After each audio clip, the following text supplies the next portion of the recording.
വാഹന നിർമ്മാണം മാത്രമല്ല, മറൈൻ എഞ്ചിനുകൾ, എയ്റോസ്പേസ്, പവർ ടൂളുകൾ, റോബോട്ടിക്സ്, യുദ്ധത്തിന്റെ ചാരത്തിൽ നിന്ന് ഉയർത്തെഴുന്നേറ്റൊരു കമ്പനി.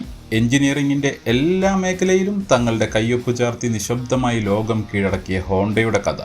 ഒരു കൊല്ലപ്പണിക്കാരന്റെ മകനായ എഞ്ചിനീയറിംഗിനോട് അടങ്ങാത്ത അഭിനിവേശമുണ്ടായിരുന്ന സെയ്ച്ചിറോ ഹോണ്ടയുടെ സ്വപ്നങ്ങളിൽ നിന്നാണ് ഹോണ്ടയുടെ പിറവി. 99% പരാജയം, അതാണ് വിജയം എന്ന അദ്ദേഹത്തിന്റെ തത്വചിന്ത ഈ കമ്പനിയെ എന്നും മുന്നോട്ട് നയിച്ചു. രണ്ടാം ലോക മഹായുദ്ധത്തിനു ശേഷം ബാക്കി വന്ന റേഡിയോ ജനറേറ്ററുകൾക്കായുള്ള 2 സ്ട്രോക്ക് എഞ്ചിനുകൾ സൈക്കിളുകളിൽ ഘടിപ്പിച്ചാണ് ഹോണ്ടയുടെ തുടക്കം. പിന്നീട് 1949 ഹോണ്ടയുടെ ആദ്യത്തെ സമ്പൂർണ്ണ മോട്ടോർ സൈക്കിളായ ഡ്രീം പിറന്നു.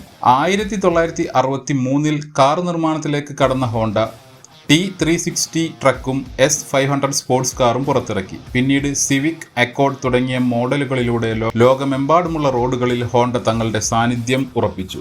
വാഹന നിർമ്മാണം മാത്രമല്ല, മറൈൻ എഞ്ചിനുകൾ, എയ്റോസ്പേസ്, പവർ ടൂളുകൾ, റോബോട്ടിക്സ്, ഹോണ്ട കൈവെക്കാത്ത മേഖലകൾ ഇല്ല. മലയാളികൾക്കൊരുപക്ഷെ വലിയ പരിചയമില്ലാത്ത ജപ്പാനിൽ നിന്നുള്ള ആദ്യത്തെ ലക്ഷറി ബ്രാൻഡായ അക്യൂറയും ഹോണ്ടയുടെ സ്വന്തമാണ്. 75 വർഷത്തെ പാരമ്പര്യമുള്ള നിസാൻ കമ്പനിയുമായി ഭാവി സാങ്കേതിക വിദ്യകളിൽ കൈകോർത്ത് ഹോണ്ട ഇന്നും സ്വപ്നങ്ങളുടെ ശക്തിയിൽ മുന്നേറുന്നു.